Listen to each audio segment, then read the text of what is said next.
Pangong lake. সমুদ্রপৃষ্ঠ থেকে প্রায় 14,270 ফুট উঁচুতে লাদাখ ও তিব্বতের সীমান্তে অবস্থিত এই লেক একটি অনিন্দ্য সুন্দর লবণাক্ত জলের হ্রদ। 134 কিলোমিটার দীর্ঘ এই হ্রদের 60% চীনে এবং 40% ভারতে রয়েছে।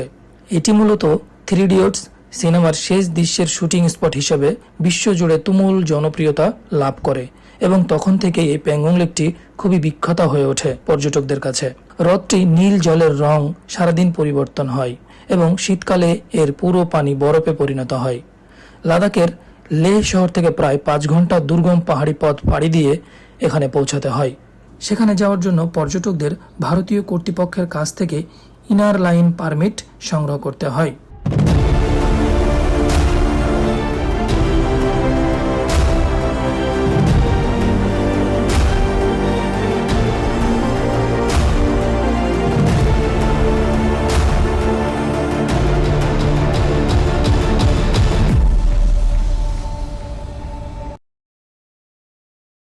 গুড মর্নিং ভিউয়ার্স, কেমন আছেন?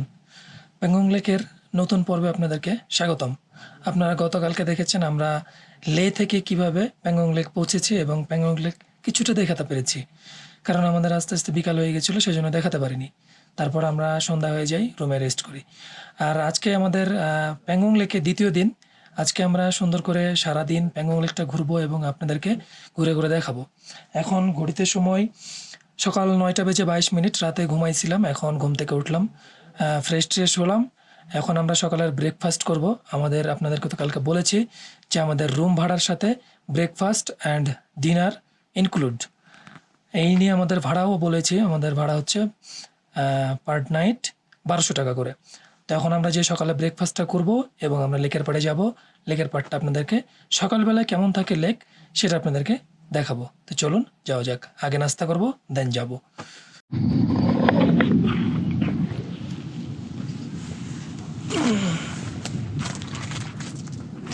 এই যে আমাদের বাইক এখানে রাতে পার্কিং করা ছিল। দেখতে পাচ্ছেন কি ভিউ, রুম থেকে বেরোয় প্যাংগং লেক, কি চমৎকার ভিউ।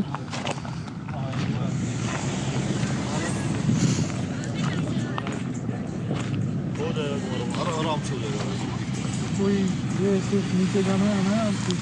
हाँ बस पहुंच जाओगे और बचेगा फिर भी तुम्हारा।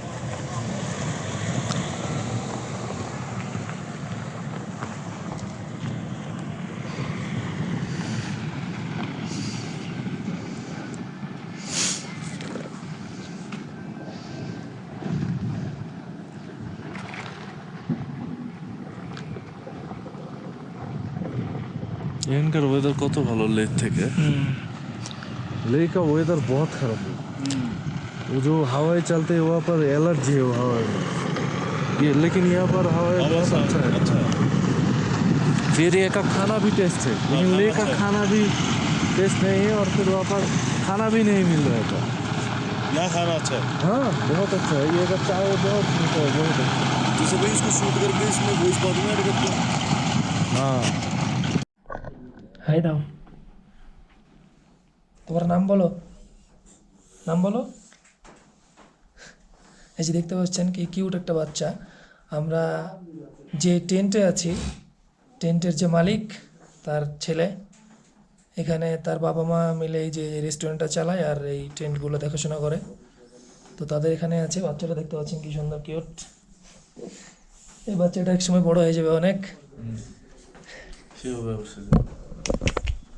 এই যে দেখতে পাচ্ছেন, দাও টাটা দাও। ইয়া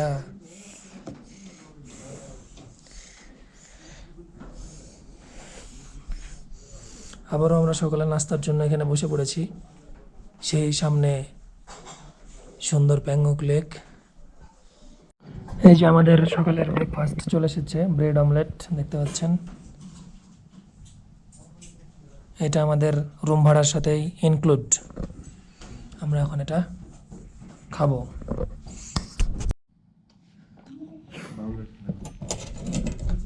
ভালো লাগছে।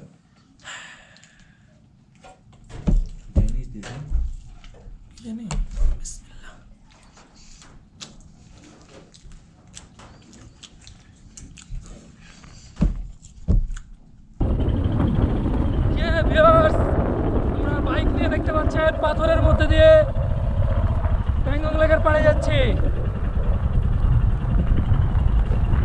দারুণ!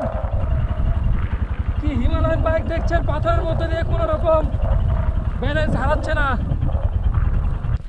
বাইক আর নিয়ে আসতে পারলাম না, বাইক সাইডে পার্কিং করে রাখলাম।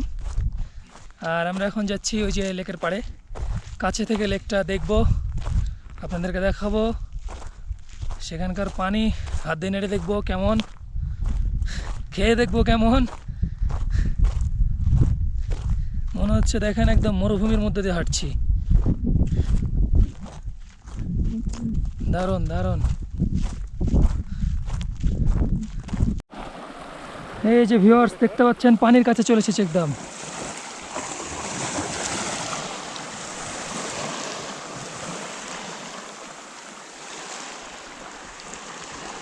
প্যাংগং লেকের কি চমৎকার ভিউ আপনারা দেখতে পাচ্ছেন। এখানে পানির ঢেউ, শব্দ হচ্ছে কি সুন্দর, খুবই ভালো লাগছে। মানে প্যাংগং লেকের মানে প্যাংগং লেকের সৌন্দর্যটা বলে বোঝানো যাবে না, এতটাই সুন্দর এখানে। মানে এত কষ্ট করে এত জার্নি করে এখানে আসবেন, বাট এই লেকটা দেখার পরে মানে একটা আত্মার শান্তি পেয়ে যাবেন। এই যে আমি এখন লেকের পাড় দিয়ে হেঁটে যাচ্ছি, দেখতে পাচ্ছেন কি দারুণ। আর একদম ক্রিস্টাল ক্লিয়ার পানি, চকচক চকচক করছে। আর এই পানি এক এক সময় এক এক রকম কালার ধারণ করছে। আর এক এক সময় এক এক রকম পানির কালার হওয়ার কারণ হচ্ছে ওপরের আকাশের রং। ওপরের আকাশ যদি সাদা থাকে তাহলে পানির রঙও ধূসর হয়ে যাবে, সাদা হয়ে যাবে। আর ওপরের আকাশ যদি নীল থাকে তাহলে সেই রিফ্লেকশনটাই পানিতে পড়ে পানির কালারটা নীল দেখায়, একদম নীল দেখায়। যে দেখতে পাচ্ছেন ওপরে আকাশ নীল, রিফ্লেকশন পড়েছে দিয়ে পানির কালারটা একদম নীল দেখাচ্ছে। এটার মজাটা এখানেই যে পানিটা ক্রিস্টাল ক্লিয়ার হওয়ার কারণেই পানিটা একদম নীল দেখায়। খুবই চমৎকার, খুবই চমৎকার। প্যাংগং লেক একটি উচ্চ পার্বত্য লবণাক্ত জলের হ্রদ, যা ভারত ও চীনের সীমান্ত জুড়ে বিস্তৃত। এটি বিশ্বের অন্যতম সুন্দর ও জনপ্রিয় পাহাড়ি হ্রদ হিসেবে পরিচিত।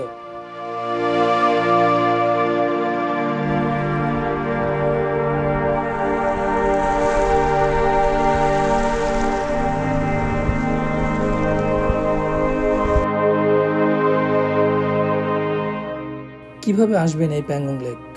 লে শহর থেকে এই প্যাংগং লেকের দূরত্ব প্রায় 160 কিলোমিটার। সড়ক পথে আসতে সাধারণত 5 থেকে 6 ঘন্টা সময় লাগে।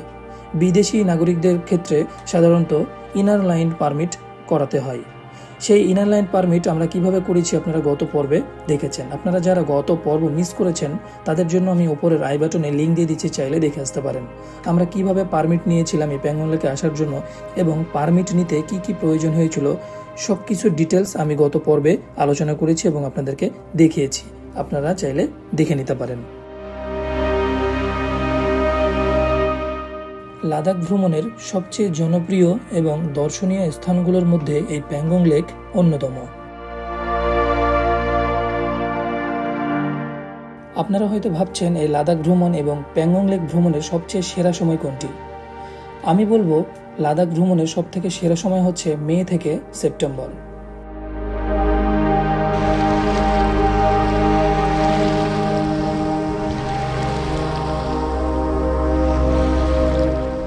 এই যে ভিউয়ার্স দেখতে পাচ্ছেন আমাদের মিম ভাই পুরো তামিল গেট আপ নিয়েছে, তামিলনাড়ুর তামিল গেট আপ। প্যাংগং লেকে শ্যুট করছি আমরা। দেখতে পাচ্ছেন কি চমৎকার ভাবে একদম সাদা ধুতি পরেছে, অন্যরকম লাগছে একদম। এখানে আমরা প্যাংগং লেকে ফটোশ্যুট করছি, আপনাদেরকে তখন এখানকার ভিউ টিউ দেখালাম। কি দারুণ, কি সুন্দর পানি। আর এখানকার পানি খুবই ঠান্ডা, আর পানি তো দেখতে পাচ্ছেন একদম ক্রিস্টাল ক্লিয়ার, চকচক চকচক করছে।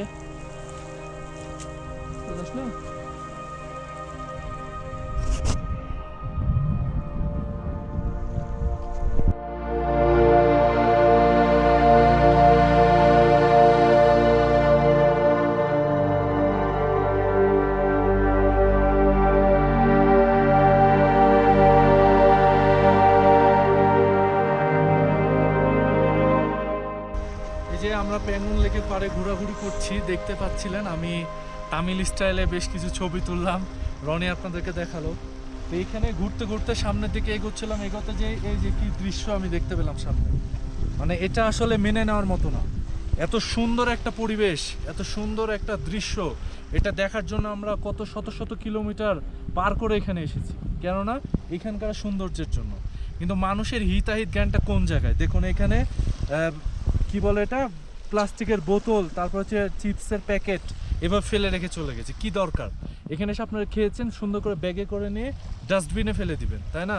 সো সকলের উদ্দেশ্যে আমার একটাই রিকোয়েস্ট থাকবে, এবং RM ট্রাভেল স্টোরির পক্ষ থেকে আপনাদের কাছে অনুরোধ থাকবে, আপনারা যারা এরকম সুন্দর প্রাকৃতিক পরিবেশে আসবেন, সৌন্দর্য যেই প্লেসগুলো রয়েছে এই জায়গাগুলো আসবেন, এখানে অবশ্যই আপনারা মেনটেন করবেন যেন এই জায়গাগুলো নোংরা না হয়। কেননা এই জায়গাটা যদি আমরাই নোংরা করি তাহলে আমরাই এটার জন্য দায়ী হব। সো এই কথাটা মাথায় রাখবেন। এখন ব্যাপার হচ্ছে, এটা যেহেতু এখানে পড়ে আছে, এটা রেখে যদি আমি চলে যাই তাহলে আমার এত বড় বড় ডায়লগগুলা হলো না। আমাদেরকে চেষ্টা করতে হবে এই ধরনের যদি ময়লা কারো দেখেও থাকি বা এই ধরনের যদি নষ্ট কিছু থেকে থাকে তাহলে এগুলো রক্ষা করার দায়িত্বটা আমাদের, কারণ এই জায়গাগুলো আমরাই ঘুরে ঘুরে আসবো। সো চলুন এটা নিয়ে যে আমি ডাস্টবিনে ফেলে দিই। এটা মানে আসলে মানুষের কি জ্ঞান কাণ্ড আমি বুঝি না। এটা নিয়ে যে এখন আমি ডাস্টবিনে ফেলে দিব, এবং আপনাদের কাছে আমার এটি অনুরোধ থাকবে যে আপনারা যদি এই ধরনের কোনো প্লাস্টিক বা বোতল দেখে থাকেন তাহলে নিজ দায়িত্বে নিজে ফেলে দিবেন, বা কেউ যদি এই ধরনের কর্মকাণ্ডগুলো করে থাকে তাদেরকে আপনারা বুঝিয়ে বলবেন এবং রিকোয়েস্ট করবেন। So thank you. হ্যাঁ ভিউয়ার্স, এই দেখতে পাচ্ছেন আমরা ঘোরাঘুরি করছি। এই জায়গাটা হচ্ছে থ্রি ইডিয়ট মুভির শেষে যেই শুটিংটা হয়েছিল সেটারই স্পট। বিখ্যাত সে জায়গা। এখানে কারিনা কাপুর আসছিল স্কুটি নিয়ে, আর এখানে আমির খান ও তার বন্ধুরা আড্ডা দিচ্ছিল, ড্রোন ওড়াচ্ছিল। তো আমি সেই স্কুটিগুলো আপনাদেরকে দেখাবো, দেখলে বুঝতে পারবেন। আর খুবই মানে আমরা গর্বিত, বা আমাদের একটা অর্জন, আমরা এত কষ্ট করে মানে এরকম একটা জায়গায় আসতে পেরেছি। প্রায় 2-3 হাজার কিলোমিটার পথ পাড়ি দিয়ে এই সেই প্যাংগং লেকে আসতে পেরেছি। এটা আমাদের জন্য একটা সত্যি বড় পাওয়া। আর আলহামদুলিল্লাহ, আল্লাহ আমাদের দুজনকেই সুস্থ রেখেছেন, সুস্থভাবে ঘুরতে পারছি। তো যাই হোক, আমি একটু ব্যাক ক্যামেরাতে আপনাদেরকে দেখাই। এই যে দেখতে পাচ্ছেন, এই যে স্কুটি, কারিনা কাপুরের সেই স্কুটি। এই যে এখানে সেই থ্রি ইডিয়ট বসেছিল, দেখতে পাচ্ছেন কি চমৎকার।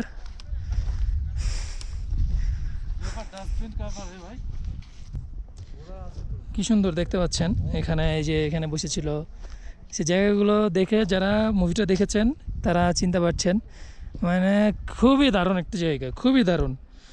থ্রি ইডিয়ট মুভি রিলিজ হওয়ার পরেই এই জায়গাটা এতটা ভাইরাল হয়েছে, না হলে কিন্তু এই জায়গাটায় এতটা পর্যটক আসতো না, বা এখানে থাকার কোনো ক্যাম্প, টেন্ট, ঘরবাড়ি কিছুই ছিল না। কিন্তু এখন থাকার অনেক জায়গা করেছে। এই যে দেখতে পাচ্ছেন একদম লেকের পাড়ে এরকম স্কুটি, এই যে বসার জায়গাগুলো, এই সবগুলো এখানে রেখেছে। আপনারা চাইলে এগুলো নিয়ে বসে ছবি তুলতে পারবেন। এখানে ছবি তোলার জন্য গুনতে হবে 50 টাকা। আপনারা যদি এটাতে বসে ছবি তুলেন তাহলে 50 টাকা, এটাতে 50 টাকা, ওটাতে 50 টাকা। এগুলো নিয়ে বসে বসে ছবি তুলতে পারবেন। পার পারসন 50 টাকা করে লাগবে। এই যে এখানে কারিনা কাপুরের সেই ড্রেস দেখতে পাচ্ছেন, এই ড্রেস পরে চাইলে আপনারা ছবি তুলতে পারবেন। এই যে এখানে স্কুটি সুন্দরভাবে রাখা আছে, হেলমেট আছে, ওই সেম হেলমেট, সেম ড্রেস। দেখতে পাচ্ছেন কি চমৎকারভাবে সব সাজিয়ে রেখেছে এখানে। তারপরে আরেকটা জিনিস আপনাদেরকে দেখা, এখানে শুধু থ্রি ইডিয়ট মুভি না, এখানে জব তাক হে জান, শাহরুখ খানের যে মুভিটা ছিল জব তাক হে জান, সেটারও এখানে শুটিং হয়েছে। আমি সেই জায়গাটাও দেখাবো। ওই যে দেখতে পাচ্ছেন শাহরুখ খানের সেই বাইক, কি দারুণ। এই যে দেখতে পাচ্ছেন এই সেই থ্রি ইডিয়ট, এইভাবেই ওখানে শুটিং নিয়েছিল। এইভাবে চাইলে আপনারা বসে ছবি তুলতে পারবেন। কি চমৎকার। ওই পাশটা একটু দেখায় আপনাদেরকে। এই যে এখানেও থ্রি ইডিয়টের সেই অল ইজ ওয়েল। এই যে আমি দেখালাম আপনাকে কারিনা কাপুরের সেই ড্রেস, এই ড্রেস স্কুটি ওখানে রাখা আছে। চাইলে আপনারা ড্রেস পরে স্কুটি নিয়ে ছবি তুলতে পারবেন। এই যে দেখতে পাচ্ছেন কারিনা কাপুর, এই সেই জায়গা। দারুণ দারুণ জায়গা। আপনারা চলে আসবেন লাদাখ ঘুরতে, আর লাদাখে আসলেই চলে আসবেন প্যাংগং লেক। লাদাখের সব থেকে বিখ্যাত এই জায়গা হচ্ছে প্যাংগং লেক। এখানে আপনারা চাইলে ঘুরতে চলে আসতে পারেন। এই যে জাপ্তা খে যান।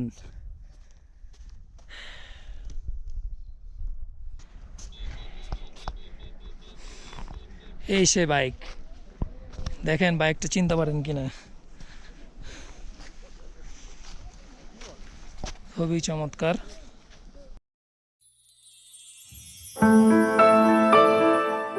ভিউয়ার্স, প্যাংগংকে বিদায় জানিয়ে আমাদেরকে চলে যেতে হচ্ছে লেয়ের পথে। দেখতে পাচ্ছেন আমরা রওনা হয়েছি এখন প্যাংগং থেকে লেয়ের দিকে। তো খুবই খারাপ লাগছে, কেননা এই 2টা দিন প্যাংগংয়ের সাথে এতটাই সম্পর্ক তৈরি হয়ে গেছিলো আমাদের, যেন প্যাংগংকে ছেড়ে যেতে ইচ্ছা করছে না। তো ভিউয়ার্স, আপনাদেরকে আমি কথা দিচ্ছি এই প্যাংগং লেকে আমি আবারও আসবো ইনশাল্লাহ। যদি বেঁচে থাকি আমি আবারও আসবো, এই প্যাংগং লেক ঘুরবো, ঘুরে দেখবো এবং আপনাদেরকে দেখাবো।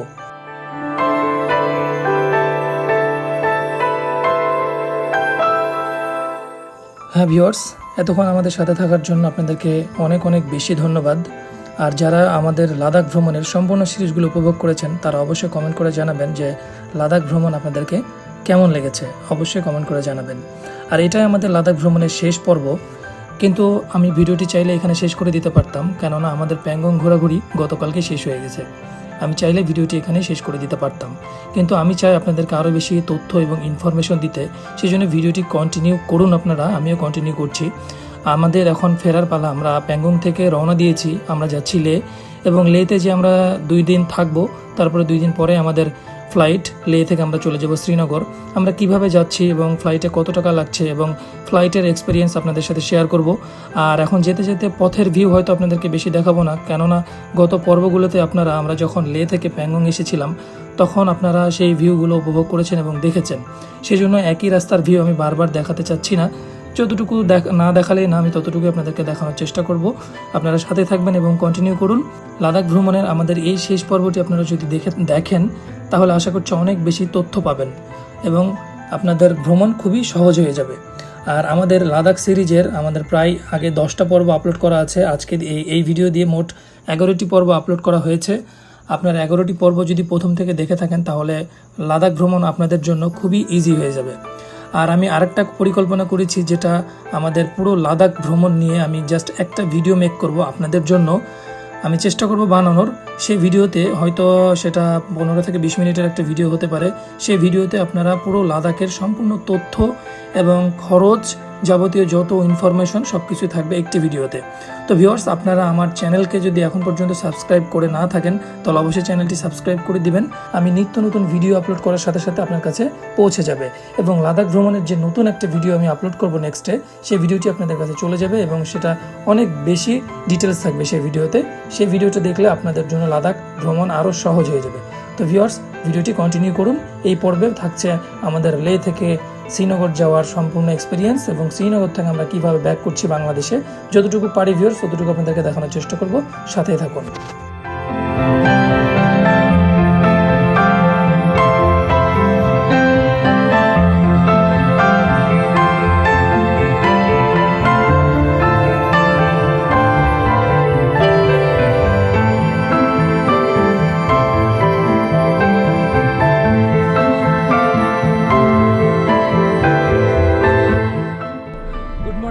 কেমন আছেন সবাই?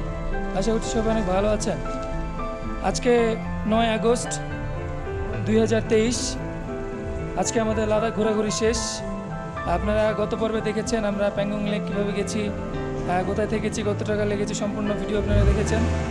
তারপরে আমরা লেতে এসে আমাদের হোটেলে আমরা ছিলাম প্রায় মানে গতকালকে রাত আর তার আগের দিন রাত আমরা এখানে স্টে করেছিলাম। আমাদের ফ্লাইট 9 তারিখ সকালে, সেই জন্য। আর আমরা 7 তারিখে লেতে এসে পৌঁছেছিলাম প্যাংগং থেকে। আর আমাদের 9 তারিখ সকাল 9টায় লে টু শ্রীনগরের ফ্লাইট, সেই জন্য আমরা এখানে 2 দিন ছিলাম। সেই জন্য আমরা 2 দিন ছিলাম। আর এই যে দেখতে পাচ্ছেন আমাদের ট্যাক্সি চলে এসেছে, আমরা এখন এয়ারপোর্টের দিকে যাব।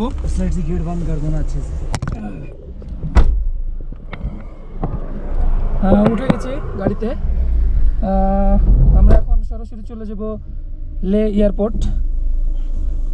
আর আপনাদের সাথে নতুন অভিজ্ঞতা শেয়ার করব যে এখান থেকে ফ্লাইটে করে যেতে কেমন লাগে বা কত টাকা আমাদের ফ্লাইট টিকিট লেগেছে, তারপরে হচ্ছে উপর থেকে ভিউ কেমন ওপর থেকে ভিউ কেমন, মানে লাদাখের ভিউ তো অসাধারণ, সেটা আপনারা জানেন। আর পাখির চোখে আমরা দেখবো আজকে, মানে প্লেনে করে যখন যাব তখন ওপর থেকে যে কতটা সুন্দর লাগবে সেটা মানে ভিডিওতে দেখেছি, অনেক সুন্দর লেগেছে, বাট নিজ চোখে আজকে দেখবো এবং আপনাদেরকে দেখানোর দেখানোর চেষ্টা করব। তো চলুন সরাসরি এখন চলে যাব আমরা এয়ারপোর্ট, এবং সেখানে যে চেক ইন করবো, বোর্ডিং পাস নিব, সব কিছু করবো, সব কিছু আপনাদেরকে দেখাবো। চলুন যাওয়া যাক।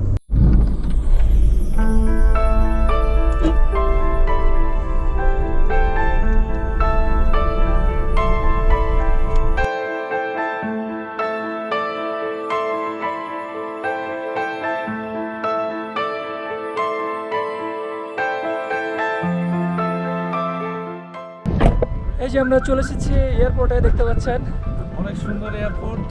ভেতরে যাব, আপনাদেরকে দেখাবো। আর আমাদের হোটেল থেকে এয়ারপোর্টের যে ট্যাক্সিতে করে আসলাম, ট্যাক্সি ভাড়া লাগলো 400 টাকা। 400 টাকাতে আমরা চলে এসেছি এয়ারপোর্ট। আর আমরা এখন ভেতরে প্রবেশ করব এবং সব কিছু চেক ইন করে তারপরে বোর্ডিং পাস নেব। চলুন ভেতরের দিকে যাওয়া যাক।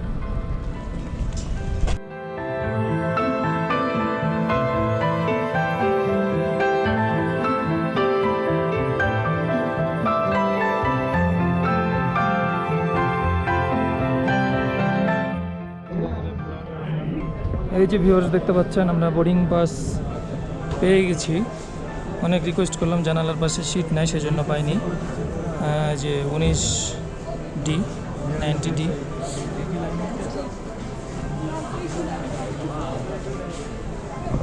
এই যে ভিউয়ার্স, আমরা চেক ইন শেষ করে যত রকম যা ছিল সিকিউরিটি সব কিছু আমরা চেক ইন করে এখন যে বাসে উঠছি, আমরা যাচ্ছি আমাদের ফ্লাইটের কাছে। I have like a private driver, and then like 5 days. Both on this side. Yes, I got. এই যে উঠে গেছি, দেখতে পাচ্ছেন। কিছুক্ষণের মধ্যে আমরা আমাদের ফ্লাইটে উঠে যাব। বিমানের কাছে যে আপনাদেরকে দেখাবো আমাদের সুন্দর বিমান, এয়ার ইন্ডিয়ার বিমান। আর খুবই এক্সাইটেড, কারণ লে থেকে ফ্লাইটে করে শ্রীনগর যাব। লে থেকে উপরে তো সেই ভিউ, সেটা তো জানেন। চলেন।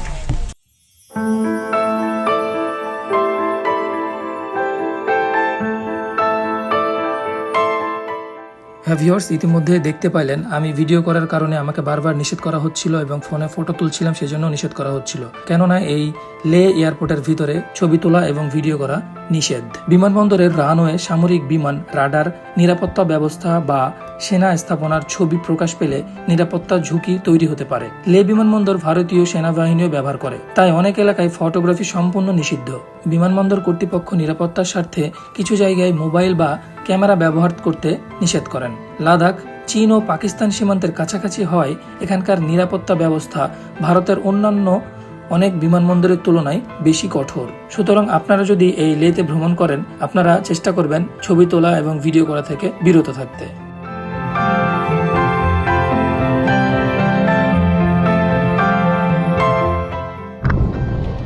এই যে আমরা উঠে গেছি, আর আমাদের ফ্লাইট হচ্ছে 9টায়। এখান থেকে আমরা টেক অফ করব। আমরা উঠে গেছি, দেখতে পাচ্ছেন, বসে পড়েছি।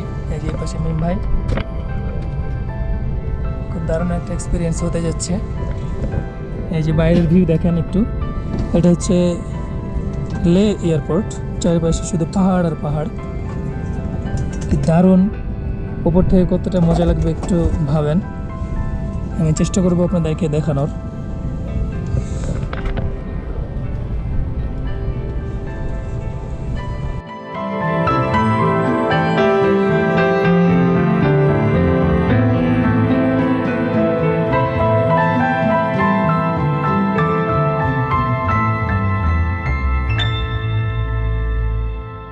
এটি ভারতের লাদাখ অঞ্চলের প্রধান বিমানবন্দর এবং বিশ্বের অন্যতম উচ্চতম বাণিজ্যিক বিমানবন্দর। এই বিমানবন্দরের অবস্থান লে শহরে। লে শহর থেকে খানিকটা দূরেই এই বিমানবন্দরের অবস্থান। এই বিমানবন্দরের উচ্চতা সমুদ্রপৃষ্ঠ থেকে প্রায় 3256 মিটার, অর্থাৎ 10,682 ফুট। বেসামরিক ও ভারতীয় বিমান বাহিনীর যৌথ ব্যবহার করা বিমানবন্দর। চারিদিকে হিমালয় পর্বতমালা থাকায় এখানে অবতরণ ও উড্ডয়ন বিশ্বের অন্যতম চ্যালেঞ্জিং হিসেবে বিবেচিত হয়। তবে আকাশ থেকে লাদাখের পাহাড়, উপত্যকা ও মরুভূমির দৃশ্য অত্যন্ত মনোমুগ্ধকর, যা আপনারা দেখতেই পাচ্ছেন।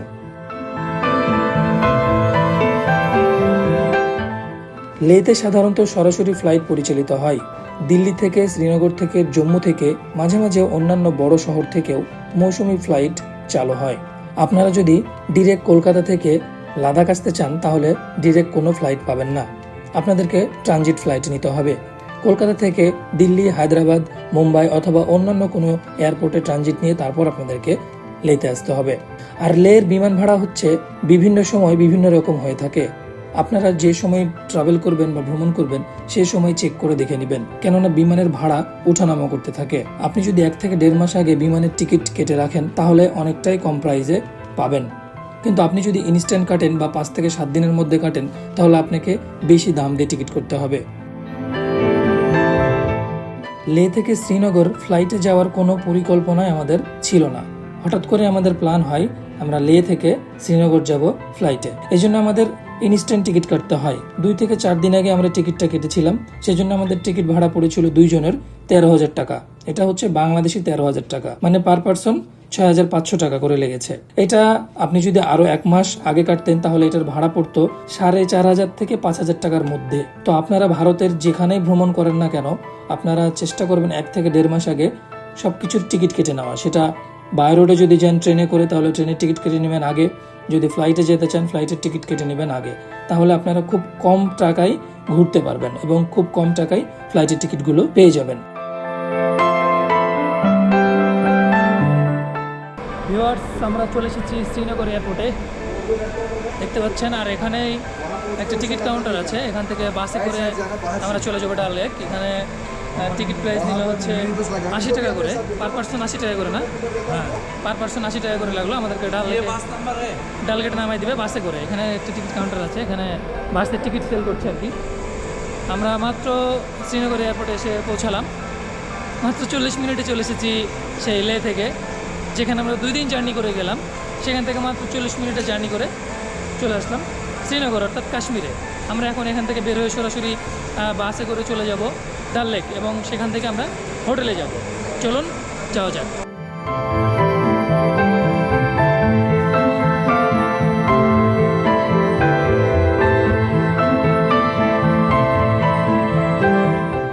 এই যে ভিউয়ার্স, আমরা চলে এসেছি এখন মানে বাস স্ট্যান্ড টিআরসিতে। এয়ারপোর্টে বাসে উঠেছিলাম, আমাদেরকে এখানে এসে নামিয়ে দিল। এখন আমরা চলে যাব সরাসরি ডালগেট আমাদের হোটেলে। চলেন যাওয়া যাক। আর আরেকটা আপনাদেরকে তথ্য দিয়ে রাখি, সেটা হচ্ছে যে আপনারা যারা ডাল লেক থেকে মানে বাসে করে যেতে চান তারা টিআরসিতে চলে আসবেন। টিআরসি থেকে এয়ারপোর্টের বাস পাওয়া যায়, এখান থেকে বাসে করে আপনারা যেতে পারবেন। আবার যারা ফ্লাইটে করে শ্রীনগর আসবেন তারা বাসে করেও ডাল লেকে আসতে পারবেন। এখানে আপনাদের খরচটা বেঁচে যাবে, কারণ হচ্ছে আপনি ট্যাক্সিতে গেলে ট্যাক্সি বা গাড়ি যদি রিজার্ভ করে নিয়ে যান তাহলে 500 থেকে 600 টাকা আপনাদের লেগে যাবে। সেক্ষেত্রে আপনার বাসে করে গেলে আপনার মাত্র 80 টাকাতে চলে যেতে পারবেন। আমরা লে থেকে শ্রীনগর আসলাম, শ্রীনগর এয়ারপোর্ট থেকে এই যে ডাল লেকের কাছে চলে আসলাম মাত্র 80 টাকাতে। এখন আমরা সরাসরি চলে যাব আমাদের হোটেলে। চলুন যাওয়া যাক। হ্যালো ভিউয়ার্স, দেখতে পাচ্ছেন একদম ব্যাকপ্যাক রেডি করে আমরা চলে যাচ্ছি এয়ারপোর্টের দিকে। আর আমাদের কাশ্মীরে আজকে শেষ দিন, আজকে কাশ্মীরকে বিদায় জানিয়ে আমাদেরকে চলে যেতে হচ্ছে। এতদিন কাশ্মীরে ছিলাম, খুবই ভালো লাগলো। লাদাখ ঘুরলাম, দেখেছেন আপনারা। আর গতকালকে আমরা লাদাখ থেকে শ্রীনগরে এসে পৌঁছেছি। আর শ্রীনগরে দেখানোর মতো কিছু ছিল না, সেই জন্য আপনাদেরকে দেখাইনি। কালকে এসে আমরা সারাদিন রেস্ট, রাতে রেস্ট, এবং আজকে আমাদের ফ্লাইট সন্ধ্যে 6টায়। আজকে 10 আগস্ট 2023, আজকে সন্ধ্যে 6টায় আমাদের ফ্লাইট। আমাদের শ্রীনগর থেকে আমরা সরাসরি চলে যাব হায়দ্রাবাদে যেয়ে আজকে রাতে থাকবো এবং আগামীকালকে আমাদের বাংলাদেশের ফ্লাইট, অর্থাৎ হায়দ্রাবাদ থেকে ঢাকার ফ্লাইট। তো সম্পূর্ণ আপনাদেরকে দেখাবো। এখন শুধুমাত্র বাড়ি ফেরার পালা আর কি। তো বাড়ি আমরা কীভাবে ফিরছি সব কিছু আপনাদেরকে দেখাবো। তারপরে এয়ারপোর্টে কীভাবে চেক ইন হয়, তারপরে হচ্ছে কিভাবে ইমিগ্রেশন হয়, হায়দ্রাবাদ থেকে সব কিছু আপনাদেরকে দেখাবো। তারপরে বোর্ডিং পাস কীভাবে নিতে হয়, যারা নতুন আছেন তাদের জন্য অনেক হেল্পফুল হবে। তো চলেন এখন আমরা দুপুরে লাঞ্চটা করব, করে সরাসরি চলে যাব এয়ারপোর্ট, শ্রীনগর এয়ারপোর্ট। এই যে ভিউয়ার্স দেখতে পাচ্ছেন, আমরা চলে এসেছি টিআরসি বাস স্ট্যান্ড। আমরা গতকালকে এই বাস স্ট্যান্ড আপনাদেরকে দেখিয়েছিলাম, আজকে আবারও ডালগেট থেকে আমরা চলে আসলাম টিআরসি বাস স্ট্যান্ডে। আর বাস এখান থেকে হচ্ছে আপনারা পেয়ে যাবেন মানে এয়ারপোর্ট যাওয়ার জন্য। এখান থেকে 80 রুপি করে নেয়। আমরা গতকালকে এসেছি, আজকেও বাসে করে যাব। আর ডাল লেক থেকে এই টিআরসি আসলাম আমরা হচ্ছে সিএনজিতে করে, মানে টেম্পো আর কি। সেটাতে ভাড়া নিল 50 রুপি, আমাদেরকে এখানে নামিয়ে দিল। আমরা এখন এখানে ওয়েট করব, বাস 2টায় ছাড়বে। এখান থেকে যেতে মেবি 1 ঘন্টা মতো সময় লাগবে এয়ারপোর্ট। আর রাস্তা ক্লিয়ার থাকলে হয়তো 30-40 মিনিট সময় লাগবে। আমরা চলে যাব সরাসরি এয়ারপোর্ট। ভিউয়ার্স, একটা জিনিস আপনারা লক্ষ্য করেছেন নাকি আমি জানি না, আমার পিছনে একবার দেখুন, পুরো বাস একদম খালি। জাস্ট আমরা দুজন মিলেই যাচ্ছি এয়ারপোর্ট, মনে হচ্ছে পুরো বাসটা আমরা রিজার্ভ করে নিয়ে যাচ্ছি। আসলে এখানকার সরকারি বাসগুলো এরকমই হয়ে থাকে, তারা যাত্রীর জন্য অপেক্ষা করে না। সরকারি বাসগুলো টাইমের মধ্যেই ছেড়ে যায়, সেটা ফাঁকা বাস হলেও তাদেরকে নিয়ে যেতে হবে। এই যে ভিউয়ার্স দেখতে পাচ্ছেন, আমরা এখন ভেতরে প্রবেশ করেছি। আমরা বোর্ডিং পাস নিয়ে নিয়েছি, সিকিউরিটি চেক, ব্যাগ চেকিং সব কিছু অল ওকে করে আমরা বোর্ডিং পাস নিয়ে এখন ওয়েটিং রুমে ওয়েট করছি। সিকিউরিটি চেক যে এত কড়াকড়ি, এটা আসলে যারা এইসব জায়গায় আসছেন তারা তো জানেনি। মানে বেল্ট থেকে শুরু করে A to Z একদম, মানে ছোট্ট একটা যদি কোনো মানে জিনিসও থাকে ওটা ধরা পড়ে যাচ্ছে। মানে মেটাল কোনো কিছু রাখা যাবে না। থাকলেই ধরা খেয়ে যাবেন আর কি। আমার মানি ব্যাগের এক কোনায় সে অনেক দিন আগের একটা ব্লেড ছিল, সে ব্লেডটা মানে আমি নিজে খুঁজে পাচ্ছি না, বাট যখন স্ক্যানিংয়ে দিচ্ছে তখন ওরা মানে বলছে ব্লেড আছে, আমি বলছি না, ওরা বলছে আছে। তারপরে খুঁজে খুঁজে সব কিছু বের করে তারপরে ব্লেড পাইলাম, তারপরে ব্লেডটা ওরা নিয়ে নিল, ফেলে দিল, তারপরে আমাকে ঢুকতে দিল। তার আগে ঢুকতে দিচ্ছিল না, মানে একদম কড়াকড়ি সিকিউরিটি এখানে, কি বলবো। তো একদিক দিয়ে ভালো আসলে, এরকম কড়াকড়ি সিকিউরিটি হয়ে যে কোনো রকম কেউ খারাপ কিছু নিয়ে যেতে পারবে না সঙ্গে করে। তো এই হচ্ছে বিষয়। আমরা এখন ভিতরে প্রবেশ করেছি। এখন ঘড়িতে সময় হচ্ছে 3:42। আমাদের ফ্লাইট 6টায়, সন্ধ্যে 6টায়। আমরা 6টায় এখান থেকে রওনা হব আর কি, টেক অফ করে সরাসরি আমরা চলে যাব হায়দ্রাবাদ। যেতে সময় লাগবে 3 ঘন্টা মতো, তাই না? যেতে 3 ঘন্টা সময় লাগবে। 3 ঘন্টা 10 মিনিট। হায়দ্রাবাদ পৌঁছাতে আমাদের 3 ঘন্টা 10 মিনিট সময় লাগবে আর কি। তো এই ছিল আজকের আর কি। আর আমরা প্লেনে উঠবো, সব কিছু আপনাদেরকে আস্তে আস্তে জানিয়ে দেবো। ফ্লাইটের জন্য অপেক্ষা করছিলাম আমরা, তারপর আমরা পুরো এয়ারপোর্টটাই ঘুরে ঘুরে দেখলাম এবং দেখতে দেখতে আমাদের ফ্লাইটের সময় হয়ে গেল এবং দেখতে পাচ্ছেন আমরা অলরেডি বিমানের মধ্যে উঠে গেছি। এই যে ভিউয়ার্স, আমরা হচ্ছে প্লেনে উঠে গেছি। এখন বাজে 5:38। আমরা একদম সুন্দরভাবে এখন প্লেনে উঠে গেছি। আমাদের প্লেন 6:15-তে টেক অফ করবে এবং শ্রীনগর থেকে আমরা চলে যাব সরাসরি হায়দ্রাবাদ। দেখতে পাচ্ছেন একদম সিট পেয়েছি খুব দারুণ একটা জায়গায়। আর এই পাশে যে একদম ইমার্জেন্সি এক্সিট, আর সামনে অনেক স্পেস পেয়েছি, খুবই ভালো লাগছে। আর প্লেনটা অনেক বড়। এটা হচ্ছে ইন্ডিগো ফ্লাইট নাম হচ্ছে 6E609, তাই না? ফ্লাইট নাম্বার হচ্ছে 6E609। এটা হচ্ছে সরাসরি শ্রীনগর থেকে হায়দ্রাবাদ চলে যাবে। খুবই ভালো লাগছে। একটু বাইরে থেকে জানালা থেকে দেখাই আপনাদেরকে। এই যে জানালা থেকে ভিউ।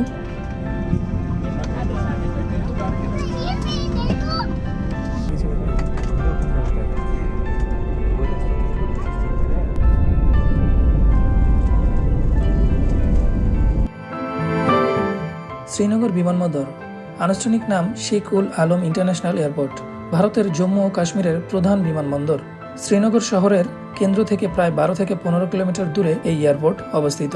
দিল্লি, মুম্বাই, বেঙ্গালুরু, জম্মু সহ ভারতের বিভিন্ন বড় শহরে নিয়মিত ফ্লাইট চলাচল করে। এটি একটি সংবেদনশীল বিমানবন্দর হওয়ায় নিরাপত্তা ব্যবস্থা খুবই কঠোর। প্রবেশের সময় একাধিক নিরাপত্তা পরীক্ষা হয়। টার্মিনালের ভেতরে অনেক স্থানে ফটোগ্রাফি সীমিত বা নিষিদ্ধ থাকতে পারে, তাই নিরাপত্তা কর্মীদের নির্দেশনা মেনে চলা উচিত।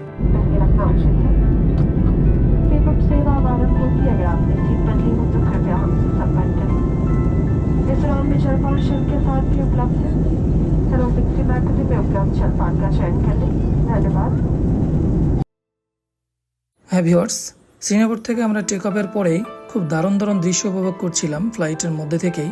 ওপর থেকে নিচের যে ভিউ, অসাধারণ ভিউ দেখতে পাচ্ছিলাম। প্রথম অবস্থায় একটু মেঘলা ওয়েদারের কারণে আমরা দেখতে পাচ্ছিলাম না। পরবর্তীতে যখন মেঘের ওপরে আমাদের ফ্লাইটটি উঠে গেল, তখন খুব দারুণভাবে আমরা মেঘগুলো উপভোগ করছিলাম।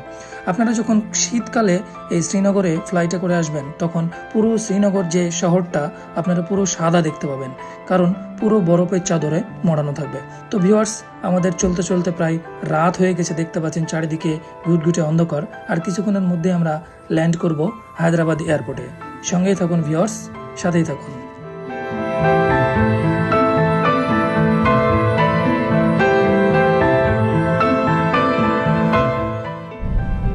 এই যে ভিউয়ার্স দেখতে পাচ্ছেন, আমরা পৌঁছে গেছি হায়দ্রাবাদ এয়ারপোর্টে। এখন বাজে 9টা 18 মিনিট, আমরা পৌঁছে গেছি। আর এই যে এখন দেখতে পাচ্ছেন আমরা বেরোচ্ছি এবং বাইরে থেকে যাচ্ছি। এই যে ভিউয়ার্স, আমরা এই বাসে করে আসলাম, প্লেন থেকে আমাদের এই বাসে করে নিয়ে আসলো, নিয়ে এসে এখন আমাদের গেটে নামিয়ে দিয়েছে। এখন আমরা ভেতরের দিকে যাব এবং বাইরে বেরোবো, হোটেল খুঁজবো। আজকে রাতে হোটেলে আমাদেরকে থাকতে হবে এবং আগামীকালকে আমাদের আবার সকাল 10টায় ফ্লাইট, ঢাকার উদ্দেশ্যে আবার রওনা হব আগামীকালকে। এটা হচ্ছে হায়দ্রাবাদ এয়ারপোর্ট। এক্সিট কোন দিকে ম্যাম?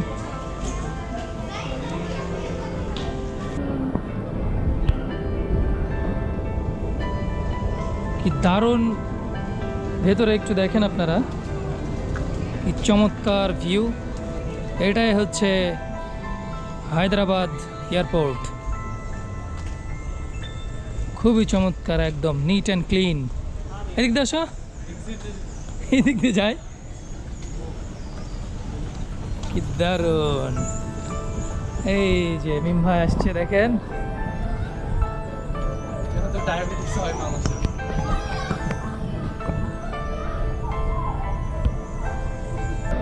এই যে ভিউয়ার্স দেখতে পাচ্ছেন, আমরা এখন হায়দ্রাবাদ এয়ারপোর্টে অবস্থান করছি। আর এই যে এই বাসে উঠে গেছি, এটা হচ্ছে ফ্রি সেটেল বাস।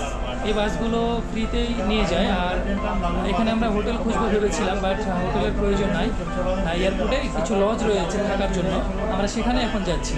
সেখানে যে দেখবো পরিবেশ কেমন, যদি পরিবেশ ভালো হয় তাহলে আমরা লজে আজকে রাতটা থাকবো। কেননা জাস্ট আমাদের রাতের ঘুমানোর জন্য একটা রুম দরকার, তাছাড়া আর কিছু না। কালকে সকাল 7টার দিকে আমাদেরকে আবার এখানে চলে আসতে হবে। খুব ভালো লাগলো একটা সিস্টেম দেখে, যে বাসটা দেখছেন এটা হচ্ছে এয়ারপোর্টের একটা গাড়ি, 2 ঘন্টা পর পর এই এরিয়াতে মুভ করে, কোনো ভাড়া টাড়া লাগবে না, ফ্রি। এরাই নিয়ে যাবে ওই হোটেলের যে এয়ারপোর্টে যে থাকার যে ব্যবস্থাটা রনি বললো।